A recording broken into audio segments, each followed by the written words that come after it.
சிவகரி FM ரேடியோவில் நம்ம ஊர் விஐபி என்ற நிகழ்ச்சியில் கல்வி வழிகாட்டி என்ற தலைப்பில் கல்வி ஆலோசகர் டாக்டர் திரு V M. Hariharan BE, ME, BSc maths, MSc maths, PGDBI, PGDSA, BA, MBA, PhD and CEO in Vels Infoway and Techjet Academy, Chennai அவர்கள் பங்கேற்றுள்ளார்கள்.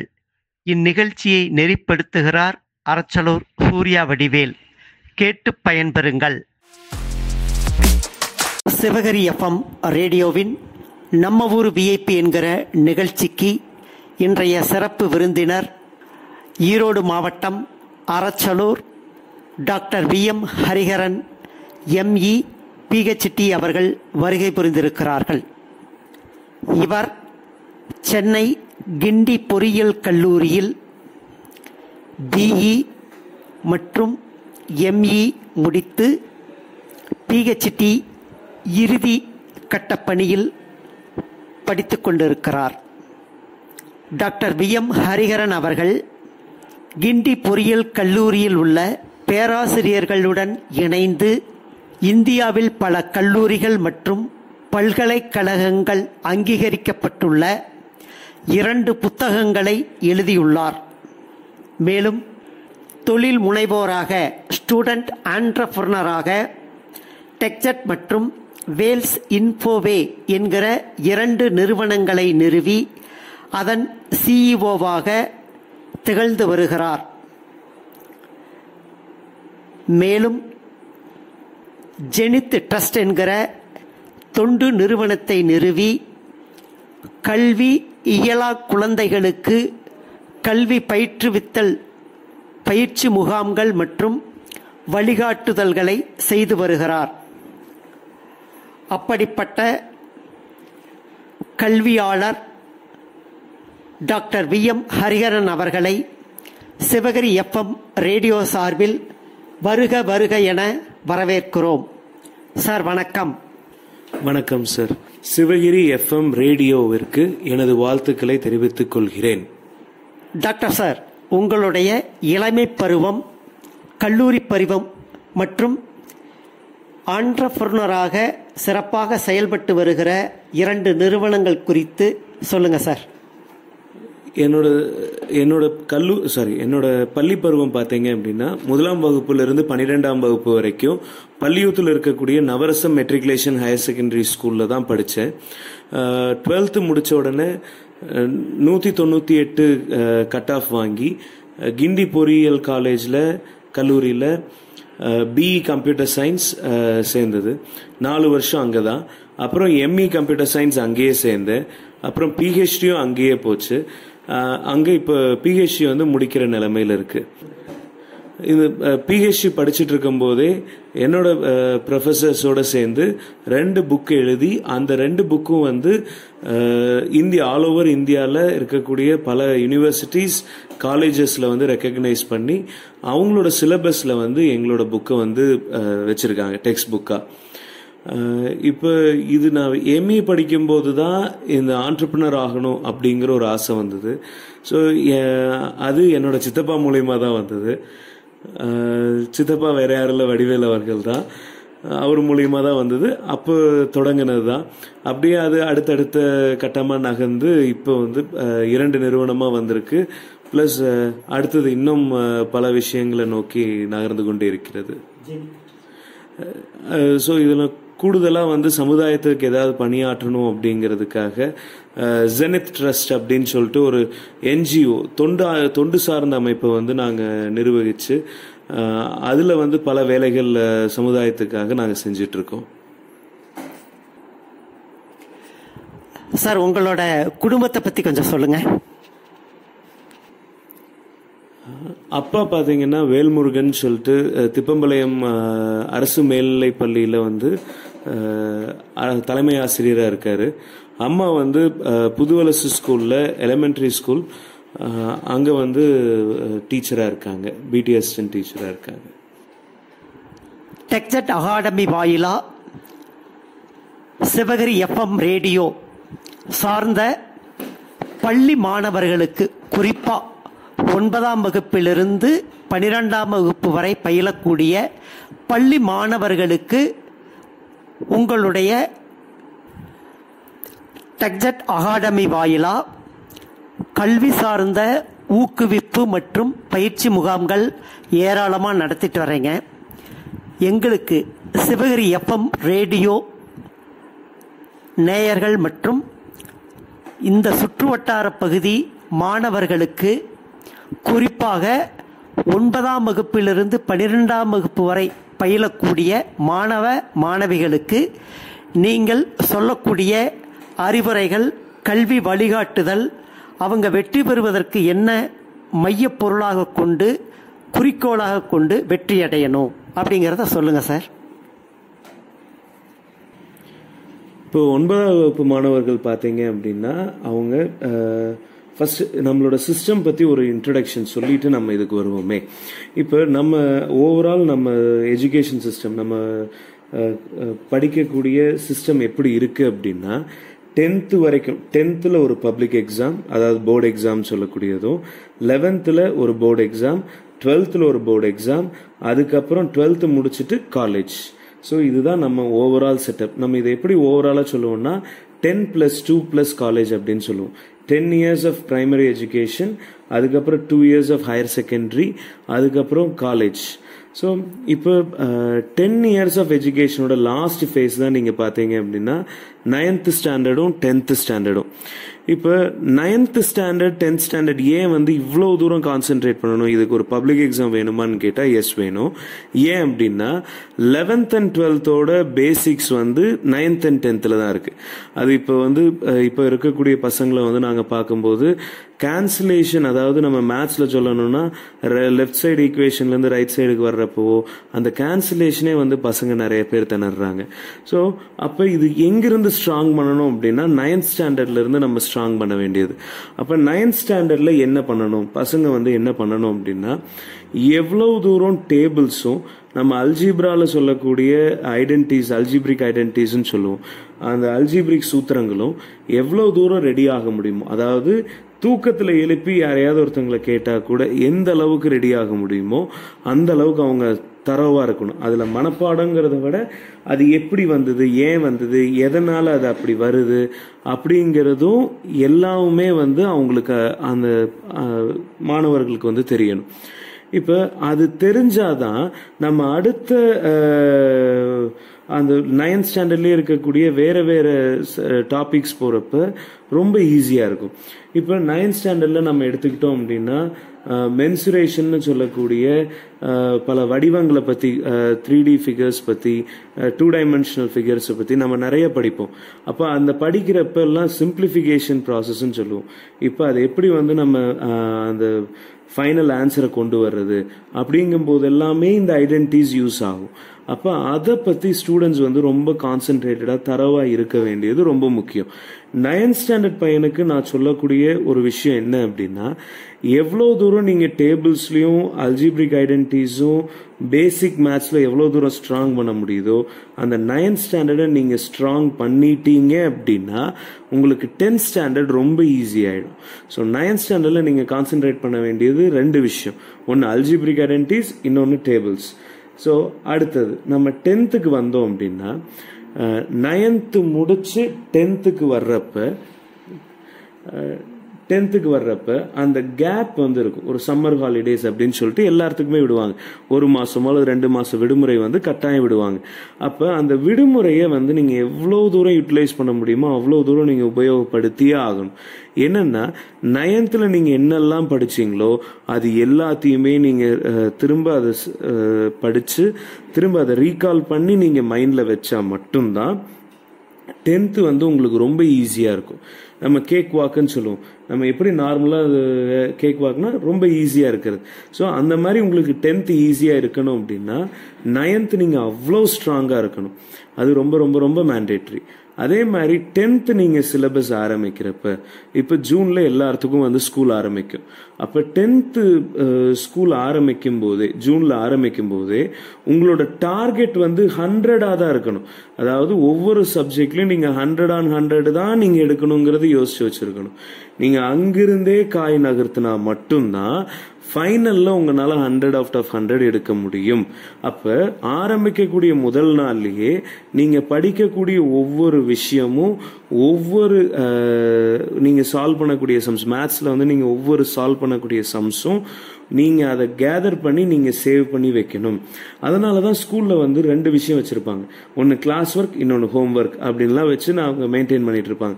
அதை தவிர நீங்கள் ரஃப் ஒர்க் அப்படின்னு சொல்லி போட்டு மெயின்டைன் பண்ணுவீங்க. பட் நான் என்ன சொல்கிறேன் அப்படின்னா, மேத்ஸுக்கு ஒரு தனி நோட், அந்த நோட்டில் நீங்கள் இது வரைக்கும் சால்வ் பண்ண எல்லா சம்ஸும் அதில் இருக்கணும். அப்போ நீங்கள் கடைசி நிமிஷத்தில் நீங்கள் திருப்பி பார்க்கும்போது இதெல்லாம் தப்பு நடந்திருக்கு, இதில் இந்த இடத்துல நான் வந்து திணறி இருக்கேன் அப்படிங்கிறது நீங்கள் நோட்டீஸ் பண்ணுறதுக்காக அந்த நோட். அப்புறம் இன்னொன்று டெஸ்ட் நோட் அப்படின்னு சொல்லிட்டு நீங்கள் ரெடி பண்ணணும். அந்த டெஸ்ட் நோட்டில் என்ன பண்ணணும் அப்படின்னா, ஆரம்பத்திலிருந்து நீங்கள் சாப்டர் பை சாப்டரா டெஸ்ட் எழுதி அந்த டெஸ்ட்னோட மார்க் எப்படியெல்லாம் மாறி இருக்குங்கிறதையும் பார்த்துட்டு ஃபைனலாக நீங்கள் ஒரு ஃபுல் போர்ஷன் டெஸ்ட் எழுதணும். இந்த ஃபுல் போர்ஷன் டெஸ்ட்டுங்கிறது எப்போ நடந்து முடிஞ்சிருக்கணும் அப்படின்னா, செப்டம்பர் அல்லது அக்டோபருக்குள்ளே நடந்து முடிஞ்சிருக்கணும். அப்போதான் நீங்கள் நவம்பர், டிசம்பர், ஜனவரி, பிப்ரவரியை வந்து ஏகப்பட்ட ஃபுல் போர்ஷன் டெஸ்ட் நீங்கள் எழுத முடியும். அதே மாதிரி எல்லாரும் சொல்லுவாங்க, படிக்கிற பையனுக்கு வந்து யூடியூப் காட்டலாமா அப்படின்லாம் ஒரு கேள்வி வரும். YouTube 100% no. ஏன் 100% நோ அப்படின்னு நாங்கள் சொல்கிறோம் அப்படின்னா, அதில் 2 விஷயம். ஒன்று, இப்போ ஒரு ஸ்டாஃப் கிட்ட, ஒரு டீச்சர்கிட்ட ஒரு பையன் படிக்கும்போது அவங்களுக்கு தான் தெரியும் அந்த பையனுக்கு என்ன தெரியும் என்ன தெரியாதுன்னு. அப்போ அதுக்கு தகுந்த மாதிரியான இன்புட் கொடுக்கறது தான் அந்த டீச்சரோட வேலை. இப்போ நீங்கள் யூடியூப்ல எடுத்தீங்க அப்படின்னா அந்த சப்ஜெக்ட் தெரிஞ்சவங்களும் எடுப்பாங்க, தெரியாதவங்களும் எடுக்கிறதுக்கான சான்சஸ் இருக்கு. அவங்களுக்கு அடுத்தது என்ன வரும்னு அவங்களுக்கு தெரியாத நேரங்களும் நிறைய இருக்கு. நிறைய வீடியோஸ் நாங்களே பார்த்துருக்கோம், அந்த சம்முக்கு அது கரெக்டாக இருக்கும். ஆனால் வேறொரு சம், அதே சாப்டரில் இருக்கக்கூடிய வேறொரு சம் எடுத்தோம் அப்படின்னா அது சரியாக வராது. அப்போ அந்த மாதிரியாக இருக்கக்கூடிய வீடியோஸை நம்ம எப்படி நம்புறது? அப்போ அந்த யூடியூபை இந்த ஒரு ரீசனுக்காகவும். அடுத்தது, 2வது, நீங்கள் யூடியூப் எடுத்தீங்க அப்படின்னா யூடியூப்ல வீடியோஸ் பார்த்துட்டு இருக்கீங்கன்னு வச்சுப்போமே, நீங்கள் திடீர்னு ஒரு நோட்டிஃபிகேஷன் வரும், இன்னொரு சேனல்ல இருந்து ஒரு வீடியோ அப்லோட் பண்ணியிருக்காங்க.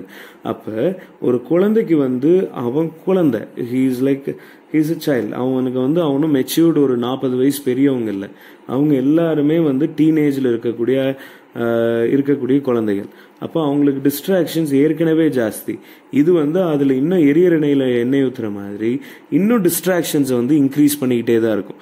அதனால தான் இந்த 2 விஷயத்துக்காக தான் யூடியூப் வேண்டவே வேண்டாம். Believe the teachers. நீங்கள் நல்ல டீச்சர், எல்லா ஸ்கூல்லையும் நல்ல டீச்சர்ஸ் இருக்காங்க, நீங்கள் அவங்கள நம்புங்க, ப்ராசஸை நம்புங்க. ஒரே ஒரு விஷயம் நீங்கள் புரிஞ்சுக்க வேண்டியது என்ன அப்படின்னா, தினமும் நீங்கள் எவ்வளோக்கு எவ்வளோ உழைக்கிறீங்களோ அவ்வளோக்கு எவ்வளோ ரிசல்ட் வந்து உங்களுக்கு எக்ஸாமில் வரும். இப்போ நான் படிக்கும் போதெல்லாம் நீங்கள் நம்மனாலும் சரி நம்மளைனாலும் சரி, எனக்கு இது என்னோட நண்பர்கள் எல்லாத்துக்குமே அது தெரியும்.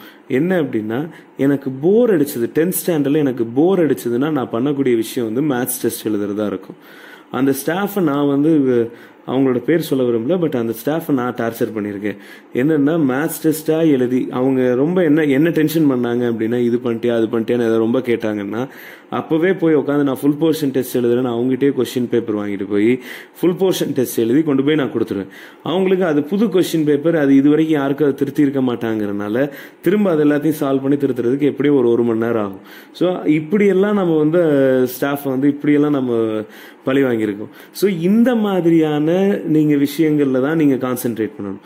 அப்போ எவ்வளோக்கு எவ்வளோ ப்ரிப்பேர் பண்ணியிருந்தா சொன்ன உடனே போய் ஃபுல் போர்ஷன் டெஸ்ட் எந்த புக்கையும் பார்க்காம எதையுமே பண்ணாமல் போய் ஒரு ஃபுல் போர்ஷன் டெஸ்ட் எழுத முடியும். ஸோ அந்த அளவுக்கு வந்து நீங்கள் சப்ஜெக்டில் ஸ்ட்ராங்காக இருக்கணும். அப்போ அந்த அளவுக்கு ஸ்ட்ராங்காக இருக்கணும்னா நான் முன்னாடி சொன்ன மாதிரி நீங்கள் ஆகஸ்ட் செப்டம்பர் அக்டோபரில் போர்ஷனை முடிச்சு நீங்கள் ஒவ்வொரு சாப்டர்லையும் நீங்கள் ஒவ்வொரு சாப்டர் டெஸ்ட் எழுதி அதுக்கப்புறம் ஃபைனலாக ஒரு ஃபுல் போர்ஷன் டெஸ்ட் எழுதணும். அதே மாதிரி இன்னொரு முக்கியமான விஷயம் நீங்கள் என்ன எடுத்துக்கணும் அப்படின்னா, ஃபுல் போர்ஷன் டெஸ்ட் நீங்கள் எழுதுறீங்க அப்படின்னா அதுக்கு முன்னாடி இருக்கக்கூடிய எல்லா சாப்டரில் இருக்கக்கூடிய எல்லா சாப்டர் டெஸ்ட்டையும் நீங்கள் எழுதியிருந்தா மட்டும்தான் ஒரு ஃபுல் போர்ஷன் டெஸ்ட் எழுதணும். அப்போ இப்போ 4 ஃபுல் போர்ஷன் டெஸ்ட் ஒரு ஸ்டூடெண்ட் எழுதுறாப்புல அப்படின்னா 4 தடவை சாப்டர் டெஸ்ட் எழுதியிருக்காப்புல பிளஸ் 4 ஃபுல் போர்ஷன் டெஸ்ட் எழுதியிருக்காப்புல. அப்போ நீங்கள் 2வது அல்லது 3வது ஃபுல் போர்ஷன் டெஸ்ட்லேயே நீங்கள் ஓரளவுக்கு கிட்டத்தட்ட 80+ லெவலுக்கு நீங்கள் ரெடி ஆயிடலாம். அப்போ அந்த ஸ்டேஜில் என்ன ஆகும்னா உங்களுக்கு ஒரு சின்ன ஓவர் கான்ஃபிடென்ஸ் வரும். நம்ம இல்லை பரவாயில்ல நம்ம எப்படி வேணாலும் எழுதிடலாம் அப்படின்னு ஒன்று தோணும். அந்த இடத்துல அதுக்கு போகக்கூடாது. திரும்ப நீங்கள் ஃபர்ஸ்ட் டைம் எந்த அளவுக்கு படிக்கணும்னு நினைக்கிறீங்களோ படிப்பீங்களோ அந்த அளவுக்கு நீங்கள் கான்சென்ட்ரேட்டடாக அதை உட்காந்து படித்து 4th அட்டம்ப்டையும் நீங்கள் அப்படி தான் கிளியர் பண்ணணும். ஈவன் எல்லா அட்டம்ப்டையும் நீங்கள் அப்படி தான் ரெடியாகி நீங்கள் முடிக்கணும்.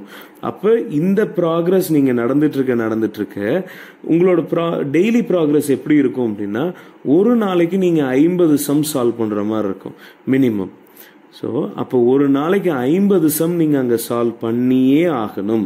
அப்போ நீங்கள் திரும்ப திரும்ப போட போட உங்களுக்கு ஒரு விதமான ஒரு அயற்சி வரும். லைக் என்னன்னா ஒரு மாதிரி போர் அடிக்கும். என்னது திரும்ப திரும்ப போடுறதா? இல்லை, நீங்கள் அது பரவாயில்ல, அதை டாலரேட் பண்ணிட்டு திரும்ப போடுங்க, ஒன்றும் பிரச்சனையே இல்லை. ஏன் அப்படி சொல்கிறேன் அப்படின்னா நீங்கள் ஒரு மார்க்குக்கு நீங்கள் 1 நிமிஷம் ஸ்பெண்ட் பண்ணுறது தான் கரெக்டான ரேஷியோ. அதாவது 100 மார்க்குக்கு நீங்கள் டெஸ்ட் எழுதுறீங்க அப்படின்னா நீங்கள் 100 நிமிஷம் தான் ஸ்பெண்ட் பண்ணணும். அப்போ 1 மார்க்குக்கு 1 மினிட், 2 மார்க் கொஸ்டினுக்கு நீங்கள் 2 நிமிஷம் தான், 5 மார்க் கொஸ்டினுக்கு 5 நிமிஷம் தான். ஸோ இப்படி நீங்கள் பண்ண இது எடுத்த உடனேயே வராது. இதுக்கு டைம் எடுக்கும், நிறைய ப்ராக்டிஸ் தேவை. நான் சொல்றது நான் வாயில சொல்றதுக்கு ஈஸியா இருக்கும், செஞ்சு பாருங்க தெரியும். நான் பண்ணியிருக்கேன், அதனால நான் சொல்றேன். இது பசங்க பண்ணா நல்ல ரிசல்ட் வருது. அதை நான் ட்ரையும் பண்ணியிருக்கேன், பசங்களுக்கு அவங்களுக்கு நல்ல ரிசல்ட் தான் வந்திருக்கு. ஸோ உங்களால முடியும். அப்போ இது கேட்டுட்டு இருக்கிறவங்களுக்கு இன்னொரு கொஸ்டின் வரலாம், அப்போ மேத்ஸே 50 சம் போட்டால் மீதி சப்ஜெக்ட்லாம் எப்போ படிக்கிறது? நோ, மேத்ஸுக்கு 50 சம் நீங்கள் போடுறீங்க அப்படின்னா உங்களுக்கு தேவை 1.5 மணி நேரம் தான். நீங்கள் 1.5 மணி நேரத்தில் 50 சம்மை முடிக்கிறதுக்கு நீங்கள் முடிச்சு தான் ஆகணும். நீங்கள் இப்போ செய்யணும்னு சொல்லிட்டு இருந்தாலும் வேலைக்காகாது. களத்தில் இறங்கினா மட்டும்தான் அது நடக்கும். நீங்கள் இப்போ அதாவது சொல்லுவாங்கல்ல, கழுத்தில் கத்தி வச்சாதான் எல்லாமே நடக்கும்னு, அந்த மாதிரி நீங்கள் ஆர்மி டிசிப்ளினுக்கு இதை கொண்டு வந்தால் மட்டும்தான் இது உங்களுக்கு சாத்தியம். இது சாத்தியப்படணும். இது நடந்தால் மட்டும்தான் உங்களால் சென்டமை நீங்கள் கண்ணில் பார்க்க முடியும். சென்டம் பார்க்கும்போது இந்த வழியெல்லாம் மறந்து உங்களுக்கு சந்தோஷம் மட்டும்தான் இருக்கும். ஸோ அதனால தான் நான் சொல்கிறேன், 10th நீங்கள் செப்டம்பர் அக்டோபரில் முடிச்சு திரும்ப ஃபுல் போர்ஷன் டெஸ்ட் ஆரம்பித்து குறைஞ்சது நீங்கள் ஒரு 50 ஃபுல் போர்ஷன் டெஸ்டாவது நீங்கள் பப்ளிக் எக்ஸாமுக்கு முன்னாடி எழுதியிருக்கணும். அப்போ 50 ஃபுல் போர்ஷன் டெஸ்ட் எழுதியிருக்கணும்னா அப்போ ஒரு நாளைக்கு நீங்கள் மினிமம் 10 to 12 மணி நேரம் படிச்சே ஆகணும். அப்போ இப்போ இருக்கக்கூடிய பசங்களுக்கு ஒரு பெரிய டிஸ்ட்ராக்ஷன் ஒன்று நாங்கள் இப்போ ரீசெண்டாகவும் நிறைய பார்க்குறோம். என்ன அப்படின்னா ஸ்மார்ட் ஃபோன். இப்போ என்னென்னா ஸ்மார்ட் ஃபோன்ஸ் நாங்கள் ரொம்ப பார்க்குறோம். பசங்க ஸ்மார்ட் ஃபோன்ஸ் யூஸ் பண்ணுறாங்க. அதுக்கு பதில் என்ன சொல்கிறாங்கன்னா எங்களுக்கு புரியல, அதனால நாங்கள் யூடியூப் வீடியோ பார்க்குறோம் அப்படிங்கிறாங்க. நான் யூடியூப் பற்றியும் முன்னாடியே சொல்லியிருந்தேன், அது தேவையில்லை அப்படின்னு. அண்ட் இன்னொரு முக்கியமான விஷயம் என்ன பண்ணுறாங்க அப்படின்னா, செல்ஃபோன் கைக்கு வந்தோடனே அது பேரண்ட்ஸுக்கு நிறைய பேர்த்துக்கு யூஸ் பண்ண தெரியும், ஒரு சிலருக்கு யூஸ் பண்ண தெரியாது. அதே மாதிரி அதில் ஒரு சில விஷயங்கள் இருக்குது. அந்த விஷயங்கள்லாம் அது ஆப் லாக்குன்னு நம்ம சொல்லுவோம். அதெல்லாம் பண்ணிட்டா அந்த ஆப் இன்ஸ்டால் ஆயிருக்கா இல்லையானே நம்மளுக்கு தெரியாது. ஸோ இந்த அளவுக்கான ரிஸ்க் எல்லாமே ஸ்மார்ட் ஃபோனில் இருக்குது. ஸோ அதனால என்னோட ஜென்ரல் கைடன்ஸ் என்ன அப்படின்னா, 12th வரைக்கும் எந்த ஒரு மாணவனுக்கும் ஸ்மார்ட் ஃபோன் தேவை கிடையாது. அது 1000 பேர் 1008 சொல்லுவாங்க, உண்மையிலையும் தேவையில்லை. ஸ்கூலில் இருக்கக்கூடிய ஒர்க்ஸ் கொடுக்குறாங்க அப்படின்னா அவங்க கொடுக்கட்டும். ஆனால் அதை நீங்கள் பிரிண்ட் அவுட் எடுத்து அவங்க கையில் கொடுக்கறதுக்கான சுச்சுவேஷன் இருக்குது. இப்போ நம்ம ஊரில் எல்லாத்துலேயுமே பிரிண்டர் இருக்குது, பிரிண்டர் ஷாப் எல்லா இடத்துலையும் இருக்குது, இல்லை வீட்லேயே பிரிண்டர் இருக்குது. அதனால பிரிண்ட் எடுத்து கொடுக்கறது ஒரு விஷயமே அல்ல. ஸோ அப்போ நீங்கள் பேரண்ட்ஸ் வந்து வாட்ஸ்அப்பை கையில் வச்சுட்டோ அல்லது அந்த கன்சர்ன் ஸ்கூலோட அப்ளிகேஷனை கையில் வச்சுட்டோ நீங்கள் வர்ற டாக்குமெண்ட்டை நீங்கள் பிரிண்ட் அவுட் எடுத்து கையில் கொடுத்துட முடியும். ஸோ அதுவே போதும். அந்த லெவலுக்கு பையன் வந்து ரெடி ஆனாலே போதும். அண்ட் எக்ஸ்ட்ரா நாலேஜ் கெயின் பண்ணுறதுக்கு என்னென்னா நியூஸ் பேப்பர் படிக்க சொல்லுங்கள். நிறைய எடிட்டோரியல்ஸ் வருது. இது இன்ஸ்டாகிராமையும் யூடியூபையும் நோண்டுற நேரம் ஹிந்துவில் வரக்கூடிய எடிட்டோரியல்ஸும் அதே மாதிரி தினத்தந்தி இதில் வரக்கூடிய எடிட்டோரியல்ஸ் அவங்க படிக்கிறதே அவங்களுக்கு நிறைய நாலேஜ் வரும். அந்த நாலேஜ் இல்லைங்கிறது தான் வந்து நாங்கள் ரெக்ரூட் பண்ணும்போது நாங்கள் பார்க்குறதே. பையனுக்கு வந்து தினமும் படிக்கிற நாலேஜ் அப் டு டேட் கரண்ட்டில் நடக்கக்கூடிய விஷயங்களை பற்றி தெரியல அப்படின்னாலே நம்ம அவனை வச்சுட்டு என்ன பண்ணுறது? அப்போ கரண்ட் ட்ரெண்ட் அப்டேட்டிங்கை வந்து நீங்கள் நியூஸ் பேப்பர் வழியுமா கொடுக்க முடியும். அப்போ அதுவே போதும். இதுக்கு சப்ஜெக்ட் ரிலேட்டடானா எதர் டியூஷன் வைப்போம், அப்படி இல்லை அப்படின்னா ஸ்கூலில் இருக்கக்கூடிய ஸ்டாஃப்ஸ்ட்டு அவங்க பசங்க போய் கேட்க சொல்லுங்கள், கேட்கட்டும். ஸோ அப்போ 10th ஸ்டாண்டர்டில் ப்ராக்ரஸ் வந்து இப்படி தான் நடக்கணும். இப்போ இப்படி நடக்கும்போது நம்மளுக்கு 2+. ஒன்று என்ன அப்படின்னா 10th ஸ்டாண்டர்டோட பேசிக்ஸ் நல்ல ஸ்ட்ராங் ஆகிடும். அவங்களுக்கு வந்து 10ங்கிறது வந்து தண்ணிப்பட்ட பாடாயிடும். அப்போ 10th தண்ணிப்பட்ட பாடாச்சுனாலே ரெண்டாவது அதனோட பேக்ரவுண்ட் மேத்தமேட்டிக்ஸ் வந்து நல்லா ஸ்ட்ராங் ஆகிடும். ஸோ இது ரெண்டுமே போதும் அவங்க 11th 12th வந்து பக்காவாக ஷைன் பண்ணுறதுக்கு. இப்போ 10th வந்து நம்ம பார்த்தோம் அப்படின்னா இந்த வருஷம் வந்து 8,94,000 பேர் வந்து எழுதியிருக்காங்க. அதில் நம்ம March 28 அவங்களோட எக்ஸாம் ஆரம்பிச்சது. இப்போ நம்ம சொல்கிறது எல்லாமே வந்து தமிழ்நாடு ஸ்டேட் போர்டை பற்றி. அப்போ March 28 அவங்களது ஆரம்பிச்சது, April 15 அவங்களுக்கு எக்ஸாம் முடிஞ்சது. நாளைக்கு அதாவது May 16 9 மணிக்கு வந்து அவங்களுக்கு ரிசல்ட் வருது. இப்போ இந்த ரிசல்ட் வந்த உடனேயே வந்து மார்க் ஒரு சிலருக்கு எதிர்பார்த்த மார்க் நல்லா வந்திருக்கலாம், ஒரு சிலருக்கு எதிர்பார்க்காத மார்க் வந்திருக்கலாம். ஓகே, எதுனாலும் okay, what ever done is done. எது நடந்ததோ அது நடந்தது. இப்போ அடுத்தது நம்ம என்ன பண்ணலாம் அப்படின்னா 10th முடிச்சுட்டு நம்ம என்ன பண்ணலாம் அப்படின்னா 11th போகும்போது உங்களுக்கு ஒரு பெரிய கொஸ்டின் மார்க்ஸ் இருக்கும். எந்த குரூப் எடுக்கிறது, எந்த குரூப்புக்கு ஸ்கோப் இருக்கும் அப்படிங்கிறது எல்லாமே நம்ம சொல்லுவோம். பரவலாக நம்ம தமிழ்நாட்டில் 3 குரூப் அல்லது 4 குரூப் வந்து ஸ்பெசிஃபிக்காக இருக்குது. ஒரு சில ஸ்கூல்ஸில் இந்த குரூப்பும் கொடுக்குறாங்க. நம்ம ஒவ்வொன்றா பார்ப்போமே. ஒன்று வந்து கம்ப்யூட்டர் சயின்ஸ் மேத்ஸ், அதாவது computer science maths physics chemistry plus 2 language paper. இது ஒரு குரூப். இதை வந்து நம்ம டிஸ்கஷனுக்காக இதை நம்ம என்னன்னு வச்சுக்கிறோம், குரூப் 1ன்னு வச்சுக்கிறோம். குரூப் 2 என்ன வச்சுக்கிறோம், பயாலஜி ஃபிசிக்ஸ் மேத்ஸ் அப்புறம் 2 அப்புறம் கெமிஸ்ட்ரி அப்புறம் 2 லாங்குவேஜ் சப்ஜெக்ட்ஸ், இங்கிலீஷ் தமிழோ அல்லது வேற ஏதோ ஒன்று. ஸோ இதை குரூப் 2ன்னு நம்ம வச்சுக்கிறோம். குரூப் 3 நம்ம என்ன வச்சுக்கிறோம், பாட்டனி ஜுவாலஜி ஃபிசிக்ஸ் கெமிஸ்ட்ரி அப்புறம் 2 லாங்குவேஜ் பேப்பர்ஸ். அப்புறம் 4வது குரூப்பை என்ன வச்சுக்கிறோம், accounts commerce economics computer science. 5வது குரூப்பை என்ன வச்சுக்கிறோம், accounts commerce economics business maths. இப்போ இந்த 5 குரூப்பாக வச்சுக்கிறோம். இதை தவிர இன்னும் ஒரு குரூப் இருக்கு. என்ன அப்படின்னா ஸ்டாட்டிஸ்டிக்ஸ் மேத்ஸ் ஃபிசிக்ஸ் கெமிஸ்ட்ரி அப்புறம் 2 லாங்குவேஜ் பேப்பர். ஸோ இதை ஒவ்வொன்றா நம்ம பார்த்துருவோமே. First one computer science maths physics chemistry. இப்போ இந்த குரூப் எடுத்தீங்க அப்படின்னா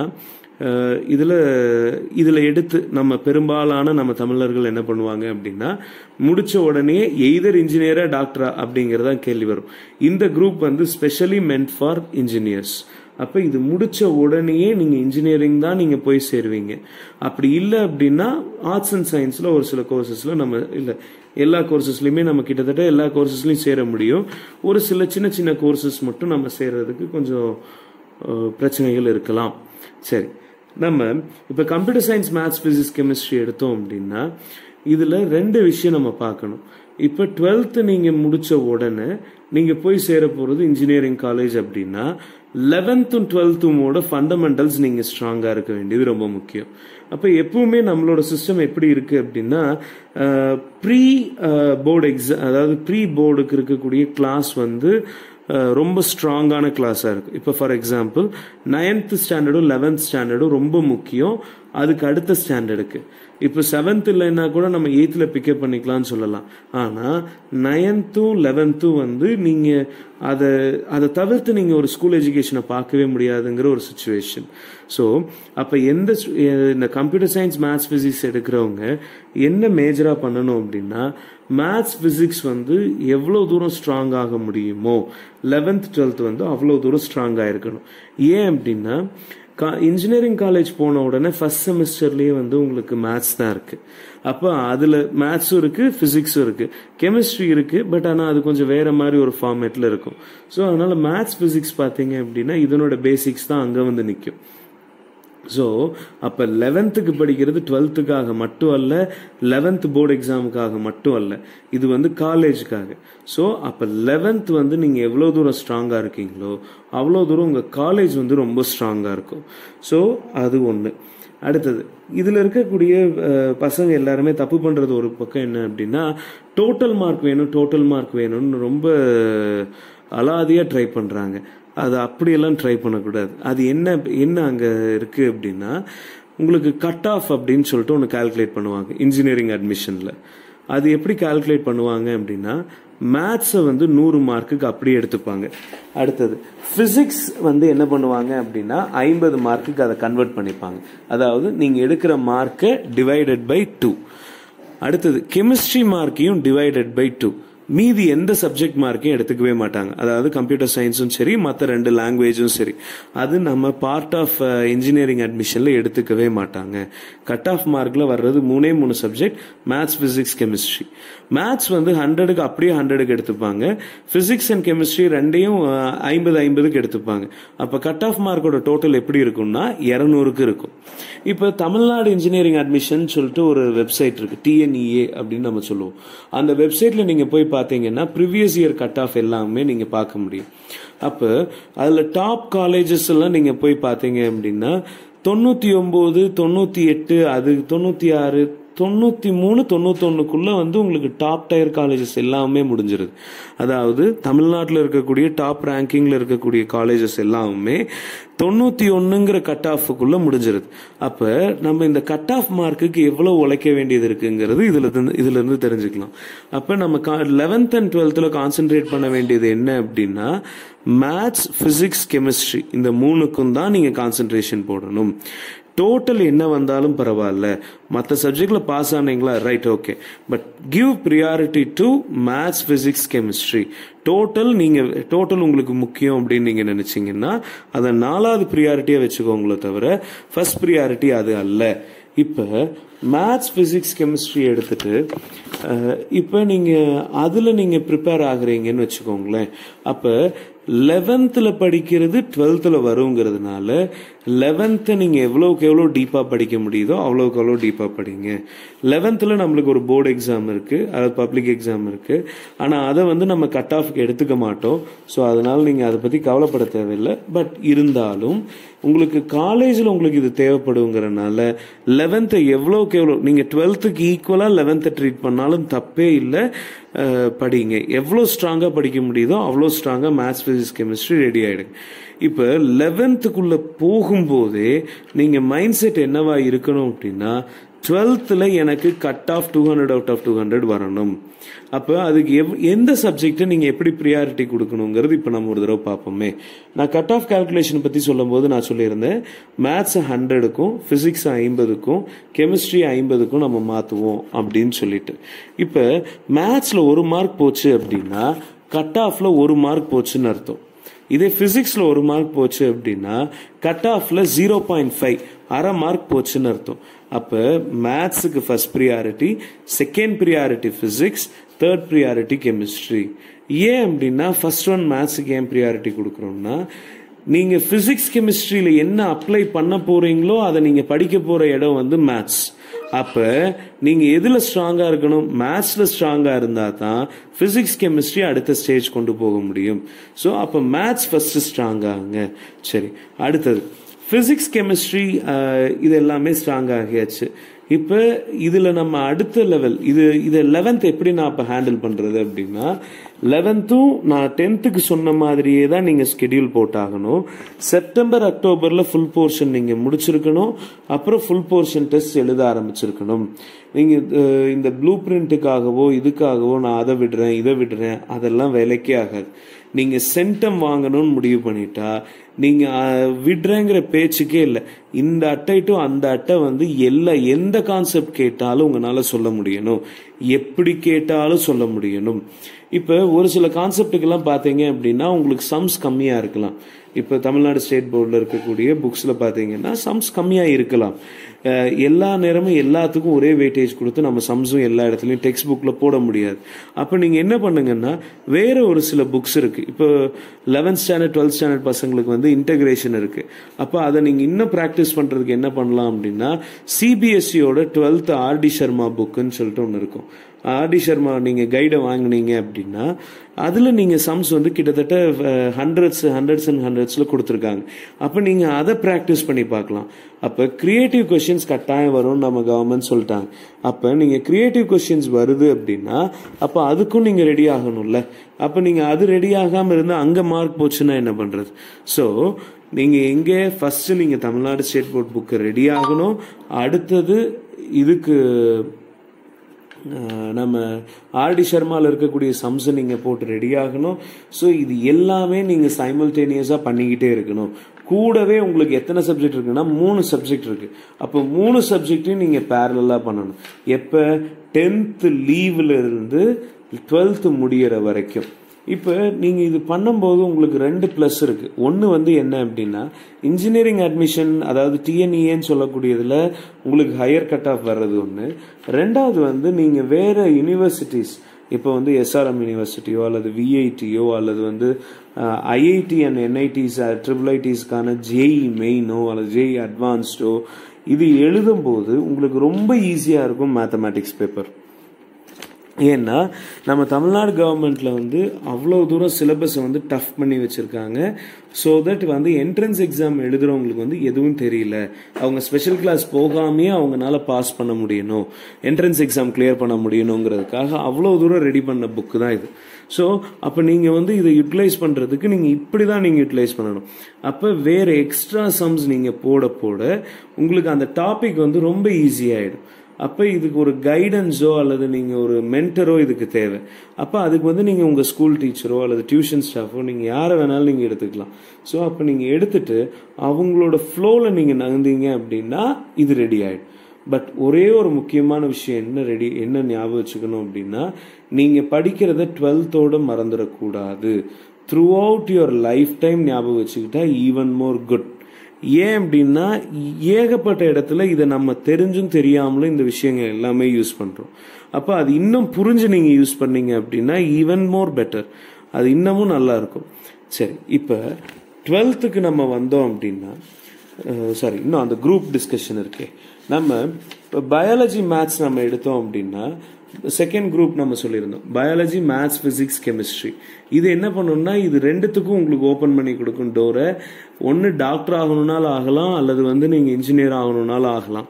இப்போ ஒரு சிலர் என்ன நினைக்கிறாங்க அப்படின்னா அப்போ நான் பயாலஜி மேத்ஸ் ஃபிசிக்ஸ் கெமிஸ்ட்ரி எடுத்தால் வந்து நான் ரெண்டுமே ஆகலாம்ல, அப்போ நான் அதுக்கு தானே ப்ரியாரிட்டி கொடுக்கணும் அப்படின்னு நினைப்பாங்க. நோ, அப்படி அல்ல. பயாலஜியில் நீங்கள் இப்போ டாக்டர் ஆகுறீங்க அப்படின்னா நீங்கள் பயாலஜியில் சென்டம் எடுத்தே ஆகணும். இதை தவிர உங்களுக்கு நீட்னு ஒருத்தவங்க இருக்காங்க, அந்த நீட் எக்ஸாமையும் நீங்கள் கிளியர் பண்ணணும். அப்போ இவ்வளோ ப்ராசஸ் அதில் இருக்குது. அப்போ நீங்கள் எதை சூஸ் பண்ணுறீங்களோ அதை கரெக்டாக நீங்கள் ஃபஸ்ட்டே சூஸ் பண்ணுறது பெட்டர் சாய்ஸ். அப்போ பயாலஜி நீங்கள் படிச்சுட்டு நான் வந்து நீட்டுக்கு போகலை அப்படின்னு நீங்கள் சொன்னீங்க அப்படின்னா அப்போ 2 வருஷம் நீங்கள் பயாலஜி ரொம்ப கஷ்டப்பட்டு படித்தது வேஸ்ட்டே. அப்போ பயாலஜி எடுத்துட்டு நான் இன்ஜினியரிங் தான் போவேன்னா அதுக்கு பேசாமல் கம்ப்யூட்டர் சயின்ஸ் எடுத்துடலாமே. ரைட். ஸோ அப்போ இதில் இந்த குரூப் 1லையும் குரூப் 2லையும் இருக்கக்கூடிய பிரச்சனை அதுதான். ஸோ நீங்கள் ரெண்டுத்துலேயும் நான் 2 ஆப்ஷனை நான் ஓப்பன் பண்ணி வைக்கிறேன்னு போகிறத விட நான் ஒரு ஆப்ஷனில் நான் இறங்குறேன்னு சொல்கிறது தான் ரொம்ப சரி. அதே மாதிரி botany zoology botany zoology physics chemistry நம்ம பேசுகிறது வந்து குரூப் 3. அதில் போனோம் அப்படின்னா இன்ஜினியரிங் ஆக முடியாது, ஏன்னா அதில் மேத்ஸ் கிடையாது. ஸோ அதனால it is மென்ட் only for doctors. அதாவது டாக்டர் ரிலேட்டட் கோர்சஸ். அதே மாதிரி நீங்கள் இது இல்லாத நீட் இல்லாத ஒரு சில டாக்டர் கோர்சஸும் இருக்குது. அது நீங்கள் போகணும் அப்படின்னா இந்த குரூப் 3 வந்து சூப்பரான சாய்ஸ். குரூப் 3 எடுத்துக்கிட்டோம் அப்படின்னா பாட்னி, சுவாலஜி, பிசிக்ஸ், கெமிஸ்ட்ரி, அப்புறம் லாங்குவேஜ் பேப்பர். அப்போ இந்த குரூப் வந்து பார்த்தீங்க அப்படின்னா எஸ்பெஷலி ஃபார் டாக்டர்ஸ். அப்போ இதில் டாக்டர்ஸுக்கு போகணும்னு நினைக்கிறவங்க, நீட் எக்ஸாம் எழுதணும்னு நினைக்கிறவங்க இதை கட்டாயம் சூஸ் பண்ணலாம். ஸோ உங்களுக்கு நல்ல ஃபவுண்டேஷன் வந்து இதில் நல்ல ஸ்ட்ராங் ஆகும். நம்ம தமிழ்நாடு கவர்மெண்ட் என்ன பண்ணியிருக்காங்க அப்படின்னா, இவங்க இந்த தமிழ்நாடு டெக்ஸ்ட் புக்கை படித்தாலே நீட் வந்து எவ்வளோக்கு எவ்வளோ விக்ட்ரி, அதாவது மார்க் எடுக்க முடியுமோ அவ்வளோக்கு எவ்வளோ மார்க் எடுக்கிற மாதிரி தான் இங்கே சிலபஸ் ஃப்ரேம் பண்ணியிருக்காங்க. அப்போ அதனால் நீங்கள் கம்ப்ளீட்டாக நீங்கள் தமிழ்நாடு டெக்ஸ்ட் புக்கை நம்பி நீங்கள் நீட்டுக்குள்ளே களத்தில் இறங்கலாம். ஸோ ஒன்று என்னென்னா, அந்த நீட் இப்போ டெக்ஸ்ட் புக்கில் நீங்கள் ஒரு விஷயம் படிக்கிறீங்கன்னா உங்களுக்கு புரியாமல் இருக்கக்கூடாது, நீங்கள் சாய்ஸ் விடக்கூடாது. ஸோ அட்டை நான் முன்னாடி சொன்ன மாதிரி நீங்கள் அதில் கட்டாயம் ரெடியாக இருந்தீங்க அப்படின்னா நீங்கள் நீட்டில் நல்ல ஸ்கோர் வாங்கி நீங்கள் எம்பிபிஎஸ் செய்கிறதுல எந்த பிரச்சனையுமே இருக்காது. ஸோ டாக்டருக்கு போகிறவங்க இதை சூஸ் பண்ணிக்கலாம். அதே மாதிரி இன்னொரு இது என்ன அப்படின்னா, நீட் இல்லாத ஒரு சில கோர்சஸும் இருக்குது. அது எம்பிபிஎஸ் நம்ம சொல்ல மாட்டோம், அதுக்கு வேற வேற இது இருக்குது, அதாவது கோர்சஸ் இருக்குது. இப்போ வந்து ஃபார்மசூட்டிக்கல்ஸ் ரிலேட்டடாக ஒரு சில கோர்சஸ் இருக்குது. அதே மாதிரி ஃபிசியோதெரப்பி ரிலேட்டடாக ஒரு சில கோர்சஸ் இருக்குது. அதுக்கு எல்லாத்துக்கும் வந்து அந்த பர்டிகுலர் கோர்சஸ்க்கு வந்து நீங்கள் நீட் எக்ஸாம் என்ட்ரன்ஸ் எழுதணுங்கிற அவசியம் இல்லை. ஸோ அந்த மாதிரியான கோர்சஸை நீங்கள் சூஸ் பண்ணிட்டு நீங்கள் கொண்டு போகலாம். ஸோ நீட் மட்டும் சாய்ஸ் இல்லை, there are other choice also. அடுத்தது நம்ம குரூப் 4 நம்ம பேசுனது எது அப்படின்னா, accounts, commerce, economics, computer science. இது வந்து தேர்ட் குரூப்னு நம்ம யூஸ்வலாக சொல்லுவாங்க நம்ம ஸ்கூல்ஸில். பட் இந்த குரூப் நம்ம டிஸ்கஷனுக்காக நம்ம 4th குரூப்னு இதை நேம் பண்ணியிருக்கோம்.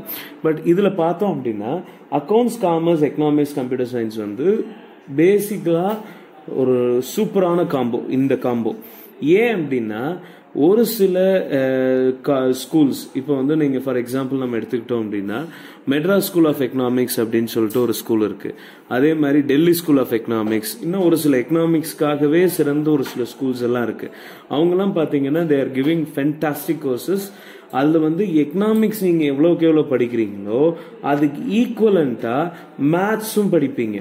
அப்போ இந்த குரூப் வந்து நீங்கள் எடுத்தீங்க அப்படின்னா பிஸ்னஸ் மேத்ஸோடு எடுக்கிறதோ அல்லது கம்ப்யூட்டர் சயின்ஸ் மட்டுமே எடுக்கிறதோ சூப்பர். பட் மேத்ஸ் ஃப்ளேவர் எப்பவுமே இருந்துட்டு இருக்கிற மாதிரி நீங்கள் பார்த்துக்கணும். ஸோ இப்போ accounts, commerce, economics, computer science நீங்கள் முடிச்சிங்க அப்படின்னா எய்தர் நீங்கள் வந்து பிகாம் மாதிரியான ஒரு ப்ரிலிமினரி கோர்ஸ் முடிச்சுட்டு நீங்கள் ஆடிட்டிங்க்கு போகலாம்.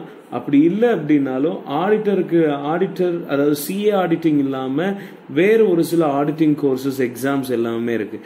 நீங்கள் அதையும் எக்ஸ்ப்ளோர் பண்ணி நீங்கள் அந்த எக்ஸாம்ஸும் எழுதலாம். ஸோ அப்போ இது வந்து ஸ்டெம் மாதிரி இருக்காது. நம்ம ஸ்டெம்னு சொல்லக்கூடிய சயின்ஸ் ஸ்ட்ரீமில் இது வராது. பட் இது பரவாயில்ல. அடுத்த குரூப் வந்து என்னன்னா accounts, commerce, economics, business maths. இந்த குரூப்பும் வந்து இன்னொரு ஃபென்டாஸ்டிக் குரூப். இப்போ இதில் என்ன அப்படின்னா பிமேத் வந்து உங்களுக்கு வர்றதுனால நீங்கள் டாப் யூனிவர்சிட்டிஸ், இந்தியாவில் இருக்கக்கூடிய யூனிவர்சிட்டிஸில் நீங்கள் போய் எக்கனாமிக்ஸ் படிக்கிறீங்க அல்லது வந்து காமர்ஸ் படிக்கிறீங்க அப்படின்னா உங்களுக்கு மேத்தமேட்டிக்கல் ஸ்கில்லும் இது கூட வருதுங்கிறதுனால உங்களுக்கு அது பிரச்சனை இல்லாமல் இருக்கும். ஸோ உங்களுக்கு வந்து ஃபண்டமெண்டல்ஸ் வந்து நல்ல ஸ்ட்ராங்காக இருக்கும். அதாவது ஃபண்டமெண்டல் நம்ம சொல்லக்கூடியது என்னென்னா டிஃப்ரென்சியேஷனோ அல்லது இன்டகிரேஷனோ அந்த மாதிரியான ஸ்டெப் சொல்கிறேன். இப்போ பிஸ்னஸ் மேத்ஸ்ல எல்லாம் பார்த்தீங்கன்னா ஒரிஜினல் மேத்ஸை விட பிஸ்னஸ் மேத்ஸில் வந்து கொஞ்சம் ஸ்டஃப் அதிகமாக கொடுத்துருப்பாங்க, அப்ளிகேஷன்ஸ் நிறைய கொடுத்துருப்பாங்க. இப்போ தமிழ்நாடு ஸ்டேட் போர்டு புக்கில் நீங்கள் பிஸ்னஸ் மேத்ஸ் எடுத்தீங்க அப்படின்னா இன்டகிரேஷனில் லோன் கால்குலேஷன் எல்லாமே டிஃபரன்ஷியல் ஈக்குவேஷனில் வந்து நிற்கும். ஸோ அந்த மாதிரி இன்னும் கொஞ்சம் அட்வான்ஸ்டாக நிறைய பண்ணியிருக்காங்க. ஸோ நீங்கள் நம்பி எதெல்லாம் எடுக்கலாம்னா accounts, commerce, economics, business maths இந்த குரூப் வந்து நீங்கள் எடுக்கிறதுக்கான சாய்ஸ் சூப்பர். அதே மாதிரி லாஸ்ட் குரூப் நம்ம பேசுறது என்ன அப்படின்னா ஸ்டாட்டிஸ்டிக்ஸ், மேத்ஸ், பிசிக்ஸ், கெமிஸ்ட்ரி. இந்த குரூப் வந்து எத்தனை ஸ்கூல்ல ஆஃபர் பண்றாங்கன்னு தெரியல. பட் ஆஃபர் பண்ணா இதுக்கு வந்து ஹை ப்ரியாரிட்டி இல்ல, ஹையஸ்ட் ப்ரியாரிட்டி கொடுக்கறது பெஸ்ட். ஏன் அப்படின்னா, இப்போ காலேஜஸ்ல நீங்க இன்ஜினியரிங் போறப்ப அவங்க ஃபர்ஸ்ட் இயரே வந்து உங்களுக்கு ஃபண்டமெண்டல் கோர்ஸ் தான் வைப்பாங்க. ஏன் அப்படின்னா, பயாலஜில இருந்து வந்தவனும் இன்ஜினியரிங் வருவாங்க, கம்ப்யூட்டர் சயின்ஸ்ல இருக்கிறவங்களும் இன்ஜினியரிங் வருவாங்க. அப்போ ஃபர்ஸ்ட் செமஸ்டர்ல உங்களுக்கு இன்ட்ரோடக்ஷன் டு சி ப்ரோக்ராமிங் அல்லது ப்ராப்ளம் சால்விங் இன் சி, ப்ராப்ளம் சால்விங் இன் பைத்தன் அல்லது இன்ட்ரோடக்ஷன் டு பைத்தன், அப்படிதான் வந்து எந்த யூனிவர்சிட்டினாலும் கோர்ஸ் வைப்பாங்க. ஸோ அதனால நீங்க இங்க என்ன படிக்கிறீங்களோ, 11th and 12th computer science படிக்கிறீங்களோ, அதுதான் உங்களுக்கு காலேஜ் ஃபர்ஸ்ட் இயர்ல நீங்க படிக்க போறது. ஸோ அப்போ நீங்க அதை திரும்ப படிக்கிறதுக்கு பதிலா ஸ்டாட்டிஸ்டிக்ஸ் மாதிரி எக்ஸ்ட்ரா நீங்க ஒரு சப்ஜெக்டை படிச்சுட்டு நீங்க அங்க இன்ஜினியரிங்குள்ள போறது ஈவன் மோர் சூப்பர். அதே மாதிரி நீங்க ஸ்டாட்டிஸ்டிக்ஸ்ல நீங்க படிக்க போறது என்னன்னா, இன்ஜினியரிங்ல நீங்க அனாலிசிஸ்க்காக நீங்க படிக்க போறதோட பேஸ் தான் இங்க ஸ்டாட்டிஸ்டிக்ஸ்ல நீங்க படிக்க போறது. ஸோ உங்களுக்கு ஒரு சாய்ஸ் கிடைக்குது அப்படின்னா, என்ன நீங்க பர்சனலா ரேங்க் பண்ண சொன்னா அப்படின்னா, நான் என்ன சொல்லுவேன்னா, first preference goes to statistics, maths, physics, chemistry. Second one வந்து computer science, maths, physics, chemistry for engineering students. இதுவே டாக்டருக்கு போகணும்னு நினைக்கிறவங்க வந்து பயாலஜி, மேத்ஸ், பிசிக்ஸ், கெமிஸ்ட்ரியோ அல்லது பாட்னி, சுவாலஜி, பிசிக்ஸ், கெமிஸ்ட்ரியோ நீங்க சூஸ் பண்றது பெட்டர். எனக்கு வந்து மேத்ஸ் ஸ்ட்ராங்கா இல்லை, நான் கொஞ்சம் மேத்ஸ்ல வீக் அப்படின்னா நீங்க குரூப் 3 எடுத்துக்கலாம். Group 4 account, commerce, economics, computer science நீங்க எடுத்துக்கலாம். இல்ல மேத்ஸ் எனக்கு வேணும், நான் எக்கனாமிக்ஸும் நல்லா ஸ்ட்ராங்கா பண்ணுவேன் அப்படின்னா நீங்க அழகா வந்து accounts, commerce, economics, business, maths எடுத்துட்டு பக்காவா யூ கேன் செட் ரைட். இப்போ 12th நீங்க படிக்கிறப்பவே உங்களோட ஐடியாலஜி எப்படி இருக்கணும்னா, நீங்க 12th போர்டு எக்ஸாமுக்காக மட்டும் படிக்கல, அது ரொம்ப முக்கியம். பிளஸ் நீங்க காலேஜுக்காகவும் நீங்க சேர்த்து படிக்கிறீங்கிறது ரொம்ப ஞாபகம் வச்சுட்டு, பேசிக்ஸ் எவ்வளவு தூரம் ஸ்ட்ராங் ஆக முடியுமோ அவ்வளவு தூரம் ஸ்ட்ராங் ஆகுங்க. அதே மாதிரி நீங்க எக்ஸ்ட்ராவா ரெஃபர் பண்ணக்கூடிய கைட்ஸ் எங்கிருந்து நீங்க எடுத்துக்கலாம் அப்படின்னா, பிசிக்ஸுக்கு வந்து நீங்க எஸ்எல் அரோரா அப்படின்னு சொல்லிட்டு ஒரு ஆத்தரோட புக் இருக்கும், சிபிஎஸ்சி பீப்புள் யூஸ் பண்றது, அங்கிருந்து நீங்க எக்ஸ்ட்ரா சம்ஸ் எடுத்துக்கலாம். அதே மாதிரி நியூட்டான்னு சொல்லிட்டு ஐஎஸ்சி போர்டு யூஸ் பண்ணக்கூடிய ஒரு பிசிக்ஸ் புக் இருக்கு, அந்த நீங்க கைடை கூட நீங்க வந்து இது கூட எக்ஸ்ட்ரா சப்ளிமெண்டா நீங்க இதை எடுத்துக்கலாம். அதோட மேத்ஸுக்கு வந்து நீங்க பாத்தீங்க அப்படின்னா ஆர்டி சர்மான்னு சொல்லிட்டு சிபிஎஸ்சிக்கு இருக்கு, அதை நீங்க தாராளமா எடுத்துக்கலாம், அது மட்டுமே போதும். ஸோ ஆர்டி சர்மாவில் இருக்கக்கூடிய 11th ஆர்டி சர்மாவும் சரி, 12th ஆர்டி சர்மாவும் சரி, நீங்க அதுல இருந்து எடுத்துக்கலாம். இப்போ சிபிஎஸ்சிக்கும் தமிழ்நாடு ஸ்டேட் போர்டுக்கும் என்ன மிகப்பெரிய வித்தியாசம் அப்படின்னா, தமிழ்நாடு ஸ்டேட் போர்டில் வந்து உங்களுக்கு சிலபஸ் ஜாஸ்தி, பிளஸ் டெப்த் வந்து கிட்டத்தட்ட சிபிஎஸ்சி அளவுக்கு போகணுங்கிறதுக்கு ட்ரை பண்ணியிருப்பாங்க. அதுல ஒரு 90% அச்சீவ் பண்ணிட்டாங்க, இன்னும் 10% கொஞ்சம் லேக் ஆயிருக்குன்னு வச்சுக்கோங்களேன். ஆனா அதுல பார்த்தோம் அப்படின்னா டாபிக்ஸ் வந்து ரொம்ப அதிகம். நம்ம தமிழ்நாடு ஸ்டேட் போர்டில் இருக்கக்கூடிய டாபிக்ஸ் வந்து கிட்டத்தட்ட equal to college first year மாதிரி இருக்கும். இதே சிபிஎஸ்சி பாத்தீங்கன்னா டாபிக்ஸ் ரொம்ப கம்மி, அதுவும் இந்த நேஷனல் எஜுகேஷன் பாலிசி 2020 கொண்டு வந்ததுக்கு அப்புறம் நிறைய விஷயங்கள் ரெடியூஸ் பண்ணிட்டாங்க. டாபிக்ஸ் கம்மி, ஆனா டெப்த் ரொம்ப ஜாஸ்தி.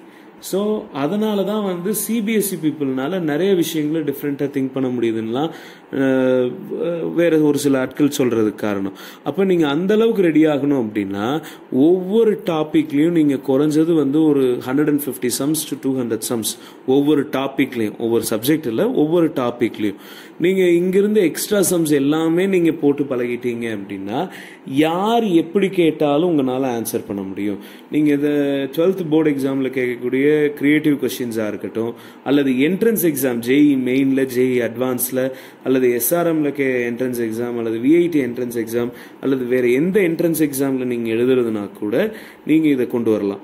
அதே மாதிரி நீங்கள் 12th முடிச்சுட்டு பையனை வந்து நீங்கள் ஃபாரின் அனுப்பணும் அப்படின்னு நீங்கள் நினைச்சீங்க அப்படின்னா 11th எண்ட்லேயே வந்து நீங்கள் சாட் எக்ஸாம் நீங்கள் எழுதியிருக்கணும்.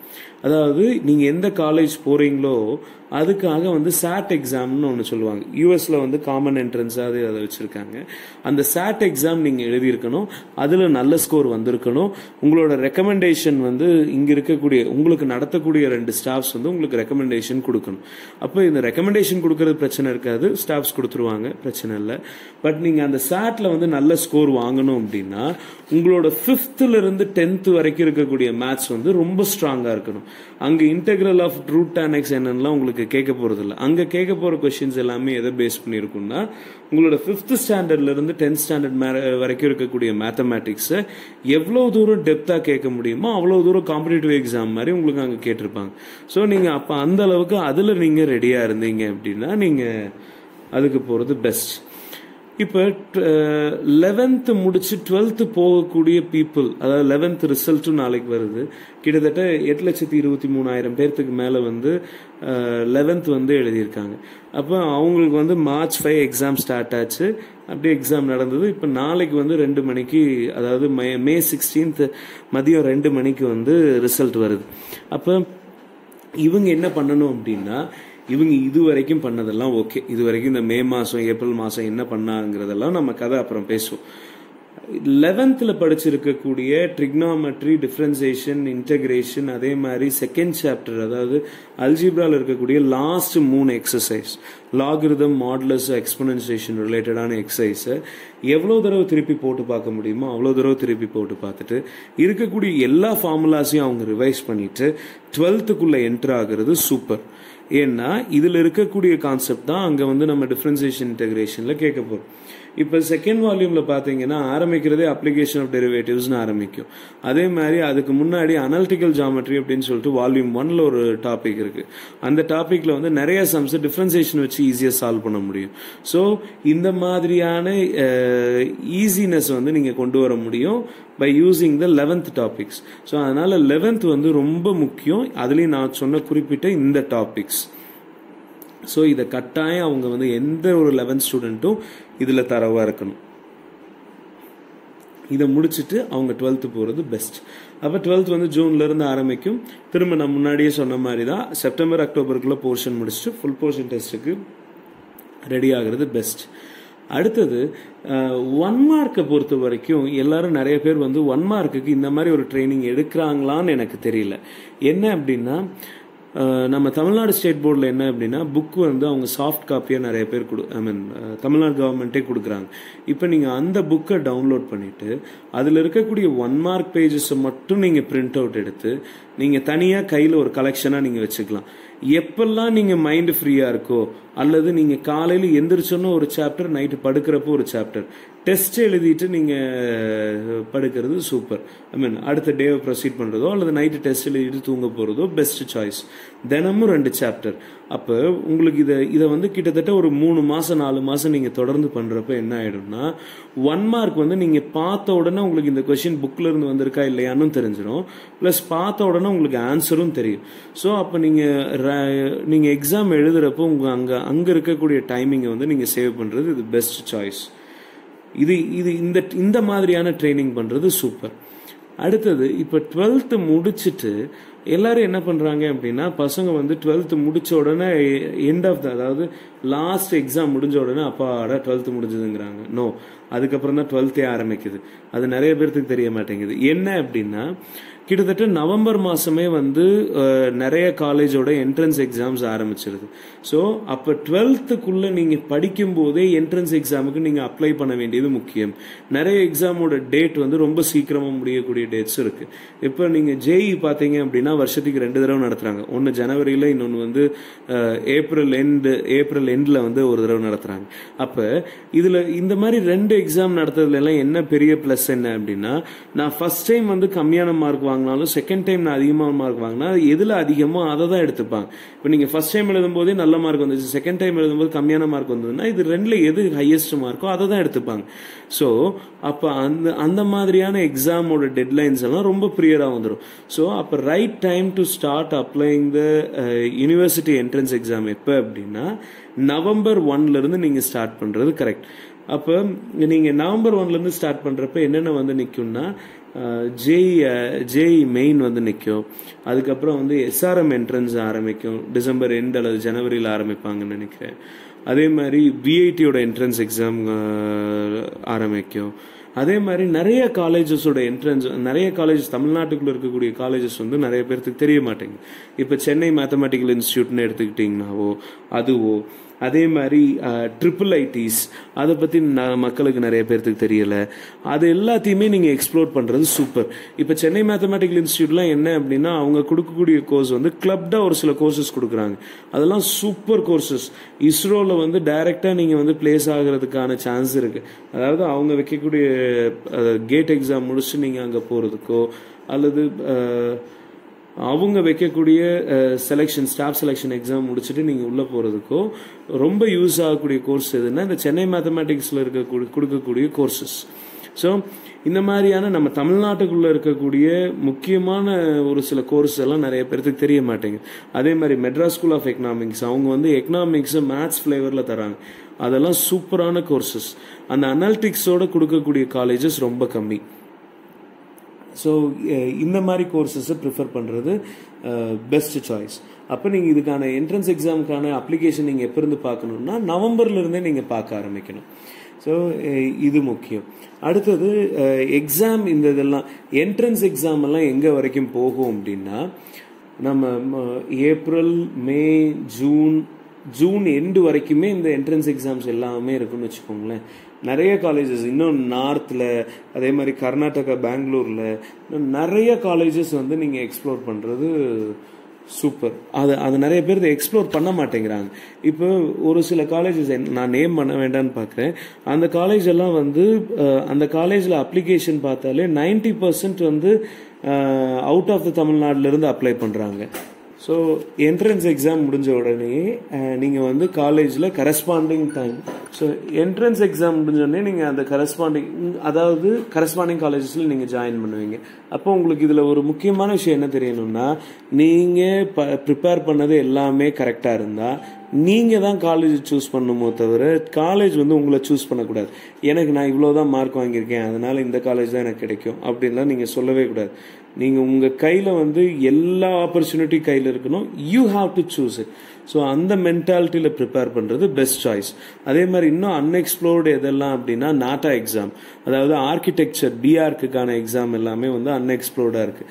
ஸோ அதை நீங்கள் ஒரு தடவை பார்க்குறதோ அது ரிலேட்டடான ஒரு தடவை அந்த எக்ஸாம்ஸ் எல்லாம் என்ன இருக்குன்னு நீங்கள் பார்த்தீங்க அப்படின்னா இன்னும் சூப்பர். So architecture. அடுத்தது வந்து இப்போ காலேஜுக்குள்ளே போனோன்னா பசங்க என்ன நினைக்கிறாங்கன்னா இந்த படத்தில் வர மாதிரி ஜாலியாக இருக்கும்னு நினைக்கிறாங்க college. No, college is meant for studying, not for the enjoyment. Enjoyment இருக்கணும், நான் இல்லைன்னு சொல்லலை, ஆனால் அதுக்குன்னு ஒரு லிமிட் இருக்குது. நீங்கள் வாழ்க்கையில் ரொம்ப ஜாலியாக இருக்கணும்னா ரொம்ப ஜாலியாக இருக்கிறப்ப கொஞ்சம் சீரியஸாக இருக்கணும். ஸோ காலேஜில் வந்து நீங்கள் எவ்வளோ தூரம் லேர்ன் பண்ணுறீங்களோ, அதுவும் அண்டர் கிராஜுவேஷனில் எவ்வளோக்கு எவ்வளோ லேர்ன் பண்ணுறீங்களோ அதுதான் உங்களோட ஒர்க் ஸ்டைல். ப்ளஸ் அதே மாதிரி பிஜி நீங்கள் பண்ணாலும் உங்களுக்கு சூட் ஆகுறது. இப்போ காலேஜ் படிக்கும்போது சொல்லுவாங்க, அப்போ வந்து ஒரு சிலர்லாம் பேரை சொல்லி இவங்கெல்லாம் காலேஜ் படித்தாங்களா ஆனால் அவங்களாம் வாழ்க்கையில் முன்னேறலையா அப்படின்லாம் கேட்பாங்க. இப்போ படிக்காமல் முன்னேறினவங்க 10 பேர்த்த உங்களால் காட்ட முடியும் அப்படின்னா படித்து முன்னேறின 10 லட்சம் பேர்த்த என்னால் காட்ட முடியும். ஸோ அப்போ நீங்கள் காலேஜ் வந்து it is meant for learning, not for any jokes at all. நீங்கள் காலேஜை எவ்வளோக்கு எவ்வளோ சீரியஸாக அணுகிறீங்களோ அவ்வளோக்கு அவ்வளோ உங்களோட ஆஃப்டர் லைஃப் வந்து அவ்வளோ பிரைட்டாக இருக்கும். இப்போ எனக்கு தெரிய என்னோட ஒரு க்ளோஸ் ஃப்ரெண்ட் ஒருத்தர் இருக்காரு. அவருக்கு தெரிஞ்சது எல்லாமே என்னென்னா மேத்ஸும் கோடிங்கும். கோடிங் நல்லா பண்ணுவாப்புல, மேத்தமேட்டிக்ஸ் நல்லா வரும். அப்போ இது ரெண்டை மட்டுமே வச்சுட்டு அவர் பிளேஸ் ஆன கம்பெனி வந்து பல இந்தியர்கள் சரி, பல ஆல் ஓவர் த குளோபே வச்சுக்கோங்களேன், அவங்க எல்லாருமே ஏங்கிட்டு இருக்கிற கம்பெனி. கூகுளில் பிளேஸ் ஆனார் முடித்த உடனே. ஸோ அப்போ அங்கே பேக்கேஜும் ஹை, ப்ளஸ் அதே மாதிரி லைஃபும் செட்டில். ஸோ இந்த மாதிரி வந்து நீங்கள் செட்டில் ஆகணும்னு நினச்சிங்க அப்படின்னா காலேஜ் லைஃப்பை நீங்கள் எவ்வளோக்கு எவ்வளோ யூட்டிலைஸ் பண்ணுறீங்களோ அவ்வளோக்கு அவ்வளோ நல்லது. இப்போ காலேஜில் எல்லாம் நான் படிக்கும் போதெல்லாம் நான் என்ன பண்ணேன் அப்படின்னா டே 1ன்னு போட்டு, அதாவது செமஸ்டர் ஆரம்பிக்கும் போது டே 1ன்னு போட்டு இந்த அன்னைக்கு என்ன பண்ணேன், டே 2ன்னு போட்டு இந்த அன்னைக்கு என்ன பண்ணேன், அந்த அளவுக்கு நம்ம மெட்டிகுலஸாக பார்த்தோம். ஸோ எவ்வளோக்கு எவ்வளோ மெட்டிகுலஸாக பார்த்தோம் அப்படின்னா ஒவ்வொரு டேவும் கவுண்டபிள். அப்போ நான் ஒவ்வொரு டேலையும் என்னென்ன லேர்னிங் பண்ணேங்கிறதா என்னோட முக்கியமாக தவிர வேற இல்லை. கல்ச்சுரல்ஸ் வரும், எல்லாமே வரும். நீங்கள் அங்கே போகிறீங்களா, ஜாலியாக இருந்தீங்களா, அவ்வளோதான். அது 1 மணி நேரம் முடிஞ்சது, அவ்வளோதான். அடுத்தது back to the business. So நீங்கள் எவ்வளோக்கு எவ்வளோ நீங்கள் காலேஜில் லேர்ன் பண்ணுறீங்களோ அவ்வளோக்கு எவ்வளோ அடுத்தது அடுத்த லைஃப் வந்து அடுத்த பார்ட் ஆஃப் லைஃப் வந்து ரொம்ப ஹாப்பியாக இருக்கும். ஸோ இது வரைக்கும் பார்த்தீங்க அப்படின்னா 9th ஆரம்பித்து 12th வரைக்கும் என்னால் எவ்வளோ சொல்ல முடியுதோ அவ்வளோ விஷயத்த நம்ம இந்த டைமில் ஷார்ட் டைமில் நம்ம கவர் பண்ணியிருக்கோம். ஸோ இது எவ்வளோ தூரம் உங்களால் யூஸ் பண்ண முடியுமோ அவ்வளோ தூரம் அதை யூட்டிலைஸ் பண்ணி வாழ்க்கையில் வெற்றி பெற வாழ்த்துக்கள். வாழ்க வளமுடன். ரொம்ப நன்றிங்க சார். சிவகரி எஃப்எம் நேயர்களுக்காக 9ஆம் வகுப்பிலிருந்து 12ஆம் வகுப்பு வரை மாணாக்கர்கள் எந்த அளவுக்கு அவங்களுடைய கற்றல் வெளிப்பாடு அமையணும், கற்றுக்கொள்ளும் பொழுது எவ்வாறெல்லாம் திறமையாக கற்றுக்கொள்ள வேண்டும், என்னென்ன வாய்ப்புகள் இருக்கிறது, அவர்கள் வாழ்க்கையில் வெற்றி பெறுவதற்கான வழிவகைகள் குறித்தெல்லாம் மிக விரிவாக சொல்லியிருக்கிறீர்கள். சிவகரி எஃப்எம் சார்பில் நெஞ்சார்ந்த நன்றிகளை தெரிவித்துக் கொள்கிறோம். நன்றி, வணக்கம்.